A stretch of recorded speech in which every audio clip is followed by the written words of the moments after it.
অন্যের জন্য কিরকম আমি জানি না, কিন্তু এই উম্মতের জন্য বড় সহজ।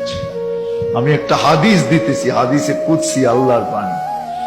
এই উম্মত যখন ভাবে আর নিজেকে ভাবতে থাকে যে আমি বুঝি জাহান্নামী হয়ে গেলাম, আমার মনে হয় জান্নাত পাওয়া যাবে না, জাহান্নামী মনে হয় আমার ঠিকানা, এই ভাবনা ভাবতে দেরি আল্লাহ চিৎকার দিতে দেরি করেন না।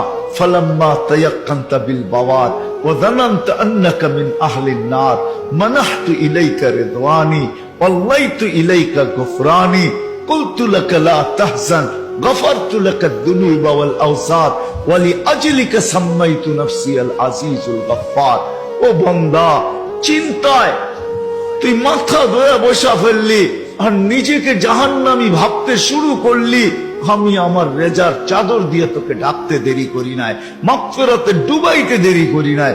ছুটে আইসা পিঠে হাত বুলাইতে থাকেন আর বলতে থাকেন, চিন্তার কোনো কারণ নাই, সব গুনাহ মাফ করে দিলাম, তোর জন্যই তো আমি আজিজুল গফফার। আমার জাতি যদি এতটুকু করত, উদ্দেশ্য তো আল্লাহকে রাজি করা, এই ছোট জীবনটার বিনিময়ে, আর কিচ্ছু না। আল্লাহ রাজি হওয়া বড় সহজ।